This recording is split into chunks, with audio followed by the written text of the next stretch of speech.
Hello everyone, very good evening to all of you again. स्वागत है आप सभी का खान ग्लोबल स्टडीज में और फिर से करंट अफेयर की इस वीकली क्लास में। क्योंकि अभी हम मिले हैं 6 बजे हमारी क्लास थी, फिर 7 साढ़े 7 बजे फिर एक सेशन मैंने आज लिया था और आज हम फिर तीसरी बार मिल रहे हैं, है ना। और यहाँ पर फिर मैं बात कर रहा हूं अगेन करंट अफेयर की, और करंट अफेयर में वो वीकली करंट अफेयर जो कि मैं आपको करवाता हूं। मैं आपको बता देता हूं कि साथ ही साथ मेरा एक अध्ययन बैच भी चल रहा है जिसमें आंसर राइटिंग में आपको कराता हूं। अध्ययन बैच 3.0 इसका नाम है, हिंदी मीडियम में है, ऑनलाइन है, 9 जून को लॉन्च हो चुका है। तो those who want to enroll in this batch आप इनरोल कर सकते हैं। Registration is open now, admissions is open now, so you can enroll in this batch अगर आपको करंट अफेयर पे और कमांड बनानी है तो। ठीक है, चलिए खैर मैं बात करता हूं कि उन कुछ आर्टिकल्स की जो कि पिछले वीक काफी न्यूज में रहे हैं। ठीक है, पिछले वीक काफी न्यूज में रहे हैं। आइए वन बाय वन करके उन आर्टिकल्स की चर्चा करते हैं। सबसे पहला जो आर्टिकल जो आपको आपकी स्क्रीन पर दिखाई दे रहा होगा वो है आपका जगन्नाथ रथ यात्रा से। ठीक है, तो रथ यात्रा ऑफ जगन्नाथ, ठीक है, इससे संबंधित है। दूसरा जो आर्टिकल है वो है फूड और फर्टिलाइजर सब्सिडी को क्या बनाने का, बेसिकली एक आपका रैशनलाइजेशन करने का। तीसरा है एक स्पीसीज जो है स्पाइडर की, न्यू स्पीसीज जो है वो मिली है, स्पाइडर की नई स्पीसीज जो है वो मिली है। ठीक है, ठीक है। इसके बाद बात कर रहे हैं यहां पर सिंथेटिक अपर्चर रडार की। ठीक है, इसके बाद हम बात करेंगे सुवर्ण रेखा नदी की। इसके बाद हम बात करेंगे एनर्जी ट्रांजिशन इंडेक्स की, और लास्ट में हम बात करेंगे स्मॉल सैटेलाइट लॉन्च व्हीकल की। तो टोटल 7 आर्टिकल्स हैं जिसको आज की इस क्लास में मैं डिस्कस करूंगा। ठीक है, टोटल जो क्लासेस हो चुकी हैं अध्ययन बैच में वो हो चुकी हैं 4 या 5 क्लासेस। अभी भी समय हाथ से नहीं निकला है, आप चाहें तो इनरोल कर सकते हैं। चलिए भगवान जगन्नाथ की यात्रा से आज की इस क्लास को शुरू करते हैं। आपको याद है कि उड़ीसा में एक मंदिर है, उड़ीसा में पुरी है एक जगह, वहां पर एक मंदिर है। उस मंदिर में उस वहां पर उड़ीसा के स्थान एक पुरी है, वहां पर ये जो रथ यात्रा है हर साल निकाली जाती है, हर साल ये निकाली जाती है। और यहां पर ये 3 मंदिर बेसिकली यहां पर देखने को मिलते हैं। एक इनमें से भगवान कृष्ण का मंदिर है, एक इनमें से भगवान बलराम का मंदिर है, और एक उनके में से इनकी बहन सुभद्रा का मंदिर है। तो ये 3 मंदिर हैं।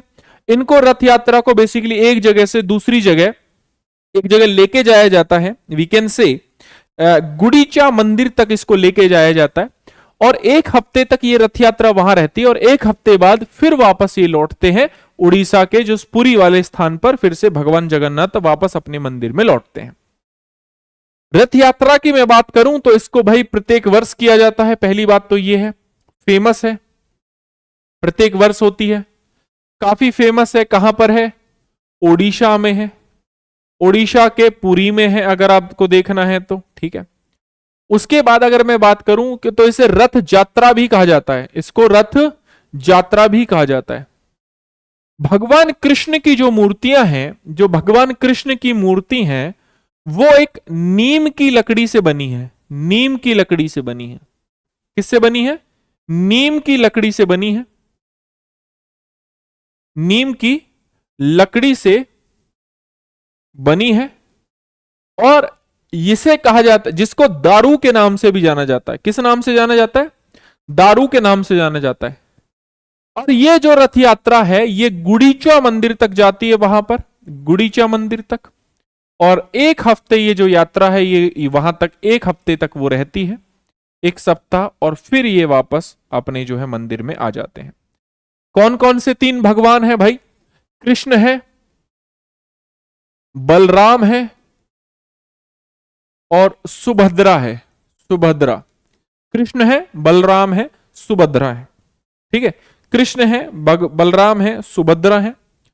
और इस मंदिर का निर्माण, इस मंदिर का निर्माण जिस शैली में किया गया है उसका नाम है कलिंग शैली। कलिंग शैली, जिसकी विशेषता है देउल, जैसे रेखा देउल, पीढ़ा देउल, ये सब क्या है, मंदिर के आर्किटेक्चर हैं। जैसे अगर आप देखोगे तो मंदिर में डिफरेंट डिफरेंट शैलियां होती है, नागर शैली होती है, द्रविड़ शैली होती है, बेसर शैली होती है, ऐसे ही कलिंग शैली है। कलिंग शैली में देउला, ठीक है, और विमान, ये जो है आपके क्या है, विमान और गर्भगृह, ये क्या है, कलिंग शैली की प्रमुख विशेषता है। इसके बारे में आपको पता होनी चाहिए, ठीक है।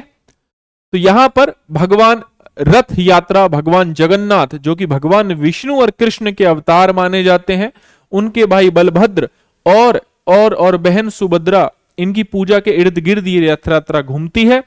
इसके दौरान तीन ही देवी देवताओं को विशाल लकड़ी के रथों पर पुरी जगन्नाथ से गुड़ीचा मंदिर तक भव्य शोभा यात्रा निकाली जाती है। गुड़ीचा मंदिर में वो एक हफ्ता तक रुकते हैं और वापस फिर जगन्नाथ मंदिर में लौटते हैं। श्री जगन्नाथ मंदिर जो है, ठीक है, ठीक है,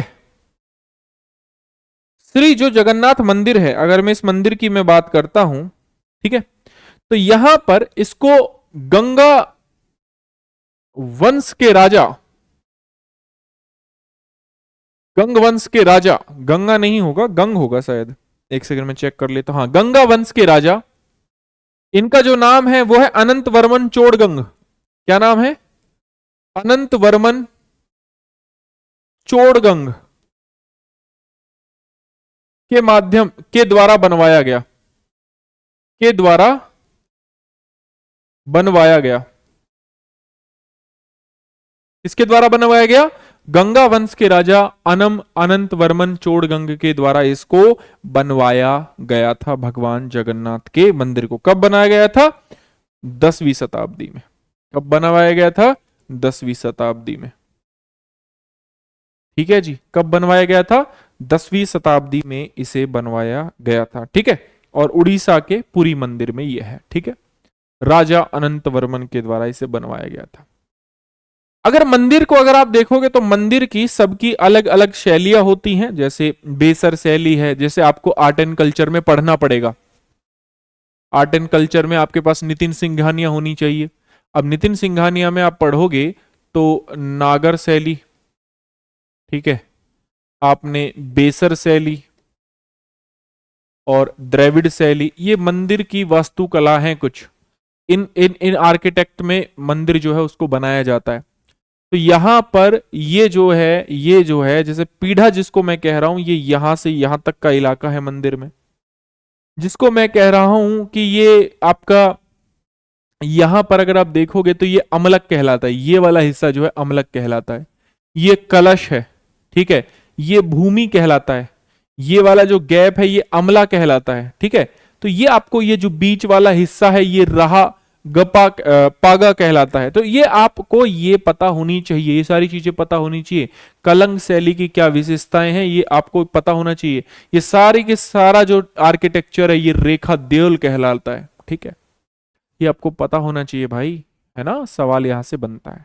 चलिए आगे बढ़े। तो ये वाला सवाल का कमेंट बॉक्स में आप मुझे जवाब दोगे। ये सवाल एक्चुअली यूपीएससी ने पूछा था जब सोमनाथ मंदिर का प्रधानमंत्री ने उद्घाटन किया था, तो ठीक है। चलो आगे बढ़ते हैं। आगे बढ़ते हैं तो यहां पर एक्चुअली क्या हुआ है, वर्तमान में एक वर्ल्ड बैंक की रिपोर्ट जारी हुई है पोवर्टी के ऊपर। किसके ऊपर? रिपोर्ट एक जारी हुई है पोवर्टी के ऊपर। और यहां पर यह पता लगा है कि इंडिया में ओवरऑल जो पोवर्टी है, जिसमें हम कह रहे अत्यंत गरीबी, बीपीएल फैमिली से भी नीचे, इसकी संख्या कम होकर इनकी इन लोगों की संख्या कम होकर लगभग 5.3% रह गई है। तो यहां पर यह बात की चर्चा चल रही है कि भाई अगर इतनी कम जनसंख्या है तो why not rationalization of subsidy, subsidy को रैशनलाइजेशन क्यों नहीं किया जाए। अब आप इसको कनेक्ट किससे करोगे? आप इसको अभी जो टॉपिक आपको बताया है मैंने 7:30 बजे जो मैंने क्लास ली है, वहां एक टॉपिक अभी आपको मैंने समझाया है, direct and indirect subsidy issue. इससे आप सीधा कनेक्ट कर सकते हैं। तो मैं आपको बता देता हूं, जो किसानों के पास यूरिया जो जा रहा है किसानों के पास, डीएपी जो जा रहा है, यूरिया जो जा रहा है, एक्चुअल उसकी कॉस्ट देखिए, यूरिया की कॉस्ट 2400 ₹2450 है। ठीक है, एक्चुअल एक्चुअल कॉस्ट डीएपी की 4000 है।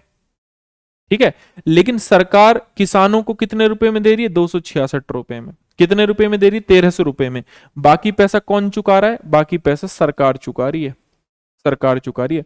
और सरकार में ये बात चल रही है कि भाई क्यों ना ऐसा हो, क्यों ना ऐसा हो, क्योंकि सरकार का जो राजस्व घाटा है, सरकार का राजस्व घाटा जो है, फूड को मिलाकर, फूड सब्सिडी को मिलाकर, जैसे पीडीएस के थ्रू मिल रहा है जो, और फर्टिलाइजर सब्सिडी को मिलाकर, इन दोनों को मिलाकर लगभग 3.5 लाख करोड़ हो चुका है। कितना हो गया है? 3.5 लाख करोड़ हो गया है। सरकार के राजस्व घाटे को अगर हम देखें तो लगभग 3.5 लाख करोड़ हो गया है। कितना हो गया है? 3.5 लाख करोड़ हो गया है। ठीक है जी, कितना हो गया है? 3.5 लाख करोड़ हो गया है। ये आपको पता होना चाहिए। अब सरकार ये कह रही है कि क्यों ना इसे तार्किक बनाकर कम किया जाए, क्योंकि लोगों की संख्या जो है, गरीब लोगों की संख्या वो तो बहुत ही कम है, वो तो बहुत बहुत ही कम है, तो क्यों ना इसको तार्किक किया जाए। ठीक है, तो भारत में जो जीडीपी है, नॉर्मल नॉमिनल जीडीपी जो है, वो पहले से बढ़ गई है, लगभग 4.919 ट्रिलियन डॉलर हो गई है। तो विशाल देखनी चाहिए थी ना, 9:30 बजे कौन सी क्लास थी? 7:30 बजे। जीडीपी का जो परचेसिंग पावर है भारत की, वो लगभग लगभग तीसरे स्थान पर है। तीसरे स्थान पर है लगभग। क्या है? प्रति व्यक्ति आय लगभग $12,000 है भारत में।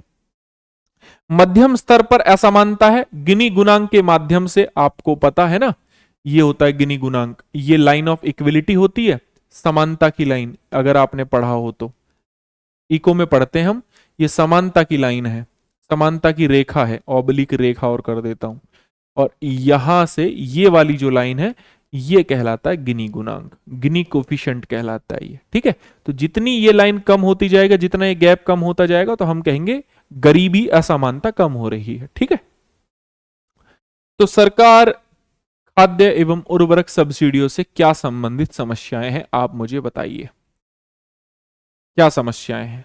सबसे पहली समस्या जो देखने को मिलती है, वो मिलती है राजस्व घाटा। क्या? राजस्व घाटा। राजस्व घाटा कितना है? जैसे फूड की वजह से अगर हम देखें तो लगभग 2 लाख करोड़, 2 लाख करोड़ लगभग।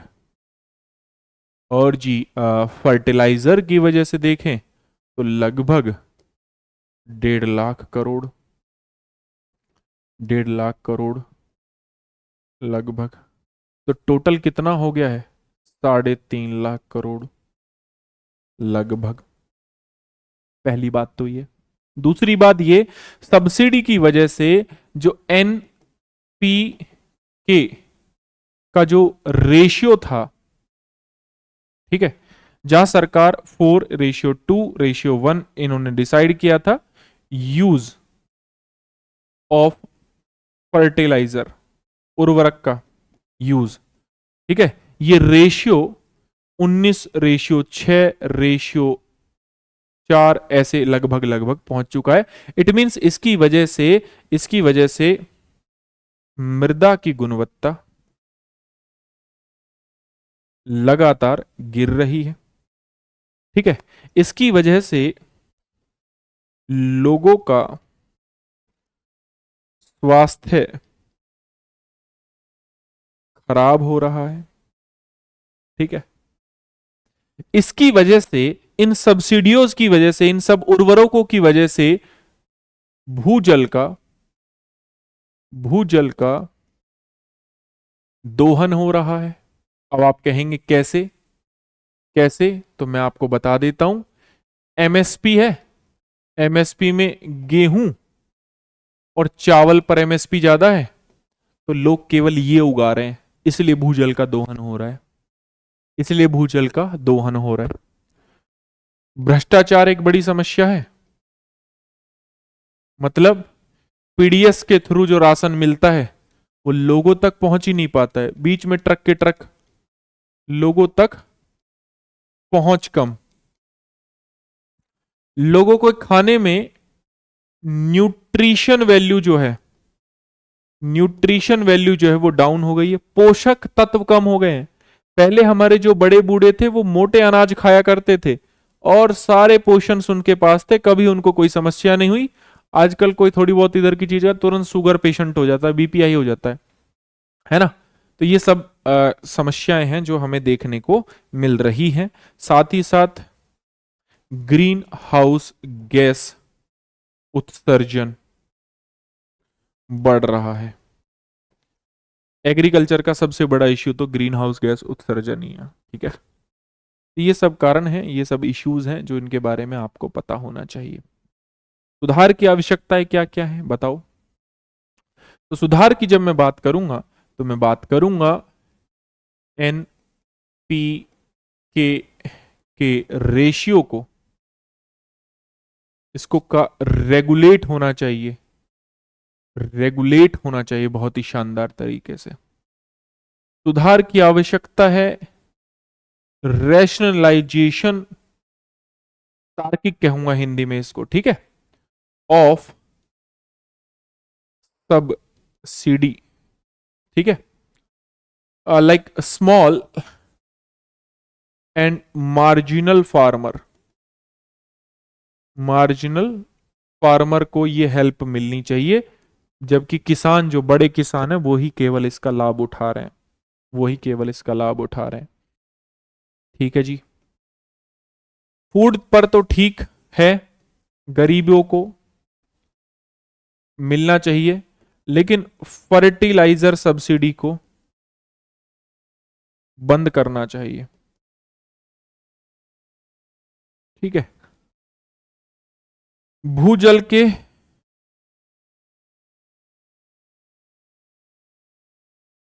दोहन पर रोक और इसकी जगह जीरो बजट नेचुरल फार्मिंग को बढ़ावा देना। इसके साथ साथ ऐड कर दीजिए जैविक कृषि, जैविक कृषि इसको भी बढ़ावा देना चाहिए, ठीक है। बड़े किसानों की पहचान की जानी चाहिए, ठीक है। जो जो इश्यूज हैं उनका यहां पर, हाँ जी। और क्या इश्यूज देखने को मिल रहा है, एक इशू है एमएसपी किसी एक फसल के लिए ज्यादा ना हो, न ज्यादा हो, या हमें मोटे अनाजों के लिए एमएसपी को बढ़ा देना चाहिए। Use liquid nano urea, use neem coated urea, ठीक है, इन सब को यूज करना चाहिए, तो वी कैन से कि हाँ काम चल सकता है, ठीक है। चलिए आगे बढ़े।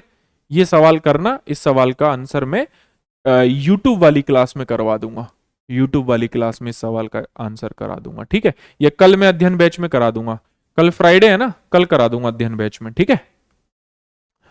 New jumping spider, new jumping spider के बारे में बात करेंगे। साउथ में इसको खोजा गया है, ठीक है। और स्पार्टेसियस, स्पार्टेसियस कारीगिरी करके इसका नाम है, याद रखना, ठीक है। KARIGIRI,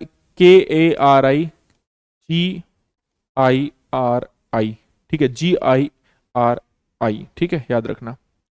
तो दक्षिण भारत में स्पार्टैना, ठीक है, स्पार्टाइना उप परिवार की एक नई कूदने वाली मकड़ी की जो प्रजाति है उसकी पहचान की गई है, उसकी पहचान की गई है।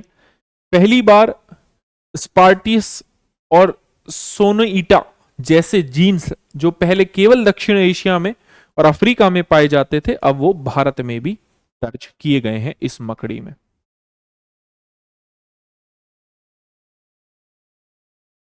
ठीक है। अब वो भारत में भी दर्ज किए गए हैं इस मकड़ी में। मकड़ियों की विशेषता मैं बता देता हूं, क्योंकि यूपीएससी ने एक सवाल पूछा था, गिलहरी पेड़ पर रहती हैं जमीन पर, इस टाइप के सवाल पूछ रही है यूपीएससी। तो मकड़ियों की विशेषता मैं बताता हूं। मकड़ियां कीड़े नहीं होती हैं, मकड़ियां कीट में नहीं आती हैं, मकड़ियां कीड़े नहीं होती हैं, वो एर्केनिड्स होते हैं, ठीक है। एर्केनिड्स होते हैं। लाइक आपने बिच्छू सुना है, बिच्छू, बिच्छू, मकड़ी, ये सब किस में आते हैं? एर्केनिड्स में आते हैं, एर्केनिड में, ठीक है। जबकि ये इंसेक्ट नहीं होती हैं, मकड़ियां इंसेक्ट नहीं होती हैं, एर्केनिड होती हैं, याद रखिएगा। 8 पैर होते हैं मकड़ियों के, बाकी कीड़ों के 6 होते हैं। 6 से लेकर 8 आंखें होती हैं, और अंटार्कटिका को छोड़कर हर जगह मिलती हैं। ज्यादातर मकड़ियां, ज्यादातर अधिकांश मांसाहारी होती हैं, लेकिन अमेरिका में कुछ मिलने वाली मकड़ियां शाकाहारी भी होती हैं। तो मांसाहारी के साथ साथ ये शाकाहारी भी होती हैं, ठीक है। भोजन को शरीर के बाहर पचाती हैं, मतलब जो इनका अम्ल होता है, पाचक रस उन पर छोड़ती हैं, फिर वो गल जाता है और फिर उसको खाती हैं, ठीक है। और पर्यावरण में पेस्ट कंट्रोलर का रूप लेती हैं ये, ठीक है। प्राकृतिक कीट नियंत्रक के रूप में काम करती हैं। मकड़ी जाले उसकी संवेदनशील प्रणाली का विस्तार होता है। मकड़ियों के कान नहीं होते हैं, ठीक है। मकड़ी का रेशम एक अद्भुत प्राकृतिक पदार्थ होता है, ठीक है। इससे टिश्यू इंजीनियरिंग, पुनरुत्पादन, चिकित्सा के लिए नए पदार्थ विकसित किए जा सकते हैं। बचपन से लेकर वयस्क तक मकड़ी कई बार अपना बाहरी खोल को बदल देती है, ठीक है। तो ये मकड़ी के बारे में कुछ विशेष जानकारियां हैं, ठीक है। हाँ जी, याद रहेगा, याद रहेगा एवरीवन। ये कुछ मकड़ियों के बारे में विशेष जानकारियां हैं कि भैया मकड़ी कीड़ों के हिस्से में नहीं है, कीड़ों के हिस्से में नहीं आती है, कीड़ा नहीं है मकड़ी। यूपीएससी का ये सवाल है, यूपीएससी का एक सवाल है, इसी तर्ज पर आपसे सवाल पूछा जा सकता है, ठीक है। अब मुझे क्या पता भारती कैसे सुनती होंगी, ठीक है। अगला आर्टिकल रिवाइज करा रहा हूं। अगला आर्टिकल मैंने आपको बताया कि निसार मिशन को जल्द ही लॉन्च करने वाले हैं। लॉन्च हुआ नहीं है, जल्दी ये मिशन लॉन्च होने वाला है भारत के श्रीहरिकोटा आंध्र प्रदेश से। निसार का मतलब ये होता है, N stand for NASA, I stand for ISRO और SAR stand for synthetic aperture radar. SAR stand for synthetic aperture radar. SAR stand for synthetic aperture radar. क्या कहते हैं इनको? सिंथेटिक अपर्चर रडार कहते हैं, ठीक है। अब ये जो सिंथेटिक अपर्चर रडार है, अगर आप ये देखेंगे तो ये काम कैसे करती है। जैसे जब इस सैटेलाइट को लॉन्च किया जाएगा, जब इस सैटेलाइट को लॉन्च किया जाएगा तो ये सैटेलाइट ऐसा तो है नहीं एक प्लेस पे रहेगी, सिंपल सी बात है, ये मूव करती रहेगी। सैटेलाइट जो है वो लगातार मूव करती रहेगी, मूव करती रहेगी। तो इस सैटेलाइट में इन्होंने क्या किया है कि मान लो यहां पर एक एरिया है, यहां पर एक एरिया है, एक एरिया यहां पर है, एक एरिया यहां पर है। तो मान लो ये एरिया बर्फ का है ना। तो सैटेलाइट को कैसे पता लगेगा एरिया बर्फ का है? तो इनके लिए उन्होंने कलर कोडिंग कर रखी है। जब ये डेटा वापस जाएगा तो इस कलर कोडिंग के माध्यम से पता लग जाएगा कि डेटा बर्फ का डेटा है। 12 दिन में 2 बार स्कैन कर देगा ये पूरी पृथ्वी को। यहां फॉरेस्ट है मान लो, यहां जब डेटा जाएगा ये अलग कलर कोडिंग का होगा, तो पता लग जाएगा कि अच्छा ये है डेटा किसका, फॉरेस्ट का। तो इन छोटी छोटी पिक्चर्स को आपस में मिला दिया जाएगा, आपस में मिला दिया जाएगा, ऐसे आपस में मिला दिया जाएगा, और फिर उसके बाद एक बड़ी पिक्चर बन जाएगी। और इस पिक्चर के आधार पर हम बता पाएंगे कि बर्फ कितनी पिघल रही है, कितना फॉरेस्ट एरिया चेंज हो रहा है। 12 दिन में 2 बार स्कैन कर देगा ये अर्थ को, ठीक है। ये कितना ग्राउंड वाटर है नीचे, क्या है क्या नहीं है, सब बता देगा। तो इसका क्या लाभ है, आइए लाभ के बारे में मैं चर्चा कर लेता हूं। पहला लाभ ये है कि मौसम से पूर्णतः अप्रभावित है। मोस्ट ऑफ द सैटेलाइट कभी भी क्या नहीं कर पाती, पेनिट्रेट नहीं कर पाती। भेदने का मतलब कहते हैं इंग्लिश में penetrate. Most of the satellite, most of the satellite can do not penetrate like आपका क्लाउड्स, बट दिस सैटेलाइट मतलब सिंथेटिक अपर्चर रेडार, माइक्रोवेव तरंगे, बादल हो, धुआं हो, वर्षा हो, कोई फर्क नहीं पड़ता, जंगलों को भेद सकती है और 24/7 डेटा यहां पर संग्रह हो सकता है। साथ ही साथ बड़े क्षेत्र को कवर करती है, एक बार में सैकड़ों किलोमीटर क्षेत्र को ये क्या कर देती है, कवर कर देती है। ठीक है, पृथ्वी की विविधता को पहचान सकती है, चाहे उसमें वनस्पति हो, जल की बात हो, धातु की बात हो। सिंथेटिक अपर्चर रडार अलग अलग तरीकों से परिवर्तित, अलग अलग रंग होते हैं। दृश्य इंद्रियों से अदृश्य परिवर्तन भी पकड़े जा सकते हैं। उपयोग क्या क्या है इसके, पीपीटी मिल जाएगी, अभी पीडीएफ मिल जाएगी। ठीक है, अगर हम बात करें उपयोग की, तो पृथ्वी की गतिशील सतहों का अवलोकन, पृथ्वी की गतिशील सतहों का अवलोकन, हिमनद और हिम पट्टियों के प्रवाह का अध्ययन, भूस्खलन संभावित क्षेत्रों की निगरानी, और तट रेखा में बहुत बड़े बदलाव जो हो रहे हैं उनको रिकॉर्ड किया जा सकता है। प्राकृतिक आपदाओं के संकेत, भूकंप, ज्वालामुखी, भूस्खलन आपदाओं के पूर्व संकेत को पहचानना, भूजल स्तर का मापन, फसल की मैपिंग, वनों और जैव मात्रा की निगरानी, कार्बन चक्र की बेहतर समझ के लिए इसके डेटा को क्या किया जाता है, एकत्रित किया जा सकता है। हर 12 दिन में पृथ्वी भूमि बर्फ की सतह को 2 बार स्कैन करेगी। पर्यावरण जलवायु परिवर्तन की अभूतपूर्व जानकारी यहां से मिलेगी। अब तक सबसे सटीक और नियमित पृथ्वी अवलोकन मिशन ये होगा, we can say earth observation. ठीक है, अर्थ ऑब्जर्वेशन क्या होगा, अर्थ ऑब्जर्वेशन होगा। ठीक है जी, क्लियर है? I hope it is clear to everyone. चलिए आगे बढ़ते हैं और अब बात करते हैं सुवर्ण रेखा रिवर की। किसकी बात करते हैं? सुवर्ण रेखा रिवर की।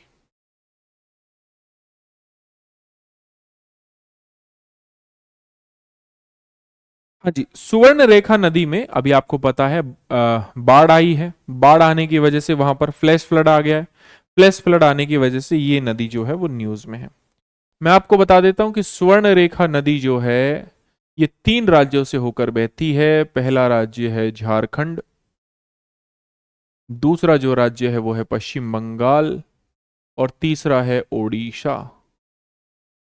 3 राज्यों से होकर ये बहती है, पश्चिम बंगाल, झारखंड, उड़ीसा।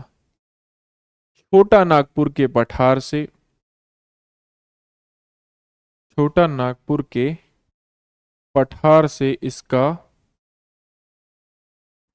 उद्गम होता है। इसका उद्गम होता है छोटा नागपुर के पठार से। ठीक है, लगभग इसकी जो लेंथ है यहां से यहां तक वो कितनी है, 395 किलोमीटर है। ठीक है, एक इसकी सहायक नदियां हैं कांची और करकरी, ये 2 सहायक नदी हैं, सहायक नदी है। ये ड्रेन होती है बे ऑफ बंगाल में। कहां पर ड्रेन होती है? बे ऑफ बंगाल में। ठीक है, उद्गम कहां पर है? बे ऑफ बंगाल में क्या होती है? ड्रेन होती है। ठीक है, बे ऑफ बंगाल में क्या होती है? ड्रेन होती है। याद रहेगा? चलो आगे बढ़े। India slips to 71st place on energy transition index. ठीक है, तो एनर्जी ट्रांजिशन इंडेक्स हाल ही में रिलीज किया गया। कौन निकालता है इसको? इसको निकालता है world economic forum. World economic forum actually उन कंट्रीज को रैंक करता है जो कि जीवाश्म ईंधन से, ठीक है, और स्वच्छ ऊर्जा की ओर सारे के सारे कंट्री जो ट्रांजिशन फेज में होते हैं उन कंट्रीज को ये रैंक करता है। भारत पिछली बार कम स्थान पे था, इस बार 71वें स्थान पर है। मतलब भारत का जो स्थान है वो स्थान क्या है? गिर गया है। पहले 63 या 64वें नंबर पे था, टू बी एग्जैक्ट मैं आपको बताऊं तो पहले 63वें नंबर पे था। पहले 63वें नंबर पे था 118 देशों में से, अब 71वें नंबर है 118 देशों में से। ठीक है, याद रहेगा? तो ये आपको याद रखना है। ऊर्जा परिवर्तन सूचकांक की अगर मैं चर्चा करता हूं तो अगेन मैं आपको बता देता हूं कि ऊर्जा परिवर्तन सूचकांक को वर्ल्ड इकोनॉमिक फोरम के द्वारा निकाला जाता है, ईटीआई इंडेक्स को। टोटल 118 देशों में से देशों के थ्रू निकाला जाता है। भारत की जो पोजीशन है पहले 63/118, अब 71/118 हो गया है। याद रहेगा, याद रहेगा, हाँ जी, विश्व आर्थिक मंच के द्वारा। और क्या करता है, मैं फिर से रिपीट कर देता हूं, जीवाश्म ईंधन से स्वच्छ ऊर्जा, ऊर्जा की ओर क्या है, संक्रमण जो देश कर रहे होते हैं उन पर, उनकी बात करता है। आगे बढ़े, क्या आयाम है इनके, जैसे ऊर्जा सुरक्षा, विविध ऊर्जा स्रोतों की उपस्थिति, विश्वसनीय ग्रिड व सप्लाई, समानता, सभी के लिए ऊर्जा की पहुंच, ग्रामीण औद्योगिक पर्यावरणीय प्रभाव कम, सस्टेनेबिलिटी, पर्यावरणीय प्रभाव कम, ऊर्जा स्रोतों का उपयोग, कम कार्बन फुटप्रिंट। कौन कौन सी चीजें हैं, ऊर्जा सुरक्षा, समानता और स्थिरता। कौन कौन से संक्रमण के ऐसे कारण है, किसी देश को ट्रांजिशन हो रहा है, तो हम कह सकते हैं राजनीतिक प्रतिबद्धता के आधार पर कि ट्रांजिशन हो रहा है, मतलब संक्रमण हो रहा है। वित्त और निवेश के आधार पर कि भाई कितना रिन्यूएबल एनर्जी में आप पैसा लगा रहे हो, क्या इनोवेशन हो रहे हैं, क्या नया पैनल आ रहा है, क्या उसके फीचर्स हैं, बुनियादी ढांचा आप विकसित कर रहे हो कि नहीं कर रहे हो, शिक्षा और मानव संसाधन। ठीक है, तो इन आधारों पर हम कह सकते हैं कि ट्रांजिशन रेडी के 5 अलग तत्व हैं। 2024 में 2 ट्रिलियन स्वच्छ ऊर्जा का निवेश हुआ, $2 ट्रिलियन का। फिर भी मैं आपको बता देता हूं कि कार्बन उत्सर्जन कितना बढ़ गया है, 37.8 बिलियन टन बढ़ा है, 37.8 बिलियन टन बढ़ा है। ऊर्जा की मांग में वृद्धि हुई है 2.2% extra, just because of artificial intelligence, data centre, electrification के कारण यह हुआ है। वैश्विक ऊर्जा परिवर्तन में भारत की भूमिका, भारत बड़े देशों में है, सिंपल सी बात है, और बड़ी 5 अर्थव्यवस्थाओं में जो मांग है वो उसमें भारत भी है। हालांकि भारत बहुत प्रयास कर रहा है पंचामृत के माध्यम से, रिन्यूएबल एनर्जी के अलग टारगेट्स के माध्यम से, बट उतना सक्सेसफुल नहीं हो पा रहा है। दैट्स वाई ईटीआई में जो हमारा प्लेस है वो गिर गया है फ्रॉम 63 to 71। चलो, ये तो रहा था लास्ट आर्टिकल। अब ये लास्ट आर्टिकल है, आइए इसकी चर्चा कर लेते हैं। हिंदुस्तान एरोनॉटिकल लिमिटेड का इसरो के साथ एक गठबंधन हुआ है कि स्मॉल सैटेलाइट लॉन्च व्हीकल बनाने के लिए, कौन बनाएगा, HAL बनाएगा। इसके लिए टेक्नोलॉजी ट्रांसफर कौन करेगा, इसरो करेगा। किसको करेगा, HAL को करेगा। किसको करेगा, HAL को करेगा, है ना, हाँ जी, किसको करेगा, HAL को करेगा। तो HAL plus ISRO, SSLV, HAL, यहाँ ये क्या है आपका, ये आपका है total basically transfer technology. ISRO करेगा किसको, HAL को, इसलिए न्यूज में था। PSLV की अगर मैं चर्चा करूं तो PSLV जो है, अगर आप देख पा रहे होंगे तो PSLV polar satellite launch vehicle की हाइट लगभग 44 मीटर है, डायमीटर 2.8, नंबर ऑफ स्टेज 4, कितना 320 टन का है ये, 1750 किलो, 600 किलोमीटर तक लेके जा सकता है, 1750 किलो, 60 दिन में रेडी होता है, टर्न अराउंड टाइम 60 दिन का है लगभग इसका। फर्स्ट फ्लाइट 1993 में। स्मॉल सैटेलाइट लॉन्च व्हीकल अगर आप देखें, नंबर ऑफ स्टेज इसमें 3 है, और 10 किलोग्राम से 500 किलोग्राम के छोटे छोटे सैटेलाइट्स को लेके जा सकता है। 72 घंटे में तैयार किया जा सकता है, 72 घंटे में लॉन्च कर सकता है। फर्स्ट फ्लाइट 2022 में। तो 3 चरणों वाला प्रक्षेपण यान है, 3 चरणों वाला, तीनों ठोस ईंधन वाले इंजन है, तीन चरण है, तीनों ही ठोस है। ठीक है जी। 10 से 500 किलोग्राम, 500 किलोग्राम निम्न कक्षा में, लो अर्थ ऑर्बिट में। 72 घंटे या 70 दिन लगते हैं लॉन्च की तैयारी का समय, उसमें ज्यादा लगता है, और लागत 10 गुना कम है PSLV से, ये इसका फायदा है। तो लाभ क्या है, कम समय में लॉन्च की सुविधा, कम समय में ज्यादा लॉन्च कर देगा, 3 दिन में लॉन्च पैड पे आ जाता है बिल्कुल। कम लागत में अंतरिक्ष पहुंच, विशेष रूप से स्टार्टअप्स, निजी उद्योगों के लिए फायदेमंद। बहु उपग्रह प्रक्षेपण में लचीलापन, विविध कक्षाओं में उपग्रह को भेजना, राइड शेयरिंग। न्यूनतम लॉन्च PSLV से 10 गुना सस्ता है। लॉन्च ऑन डिमांड, जैसे डिमांड आई तुरंत, तो इससे हम क्या कर सकते हैं, आपको आर्टिकल याद होगा, मैंने करवाया था मेरी 6 बजे वाली क्लास में, प्राइवेट सेक्टर इन स्पेस। ठीक है, तो ये एक तरीका है स्पेस सेक्टर में जाने का, उसको कंप्लीट करने का। ठीक है, तो आई होप सारी की सारी जो चीजें हैं, अंशी का कह रही बहुत जल्दी, आकांक्षा बहुत जल्दी हो गया।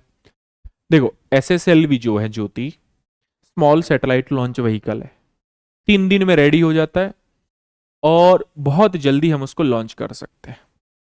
10 गुना सस्ता है PSLV से, तुरंत रेडी हो जाता है, छोटे छोटे सैटेलाइट्स को तुरंत छोड़ के आ जाएगा। फायदा क्या होगा, फायदा ये होगा कि हमारा जो निजी सेक्टर है वो ज्यादा होगा ज्योति, हम ज्यादा से ज्यादा दूसरे देशों के सैटेलाइट लॉन्च करेंगे तो हमारे पास पैसा आएगा। ठीक है, ये था मेन मतलब।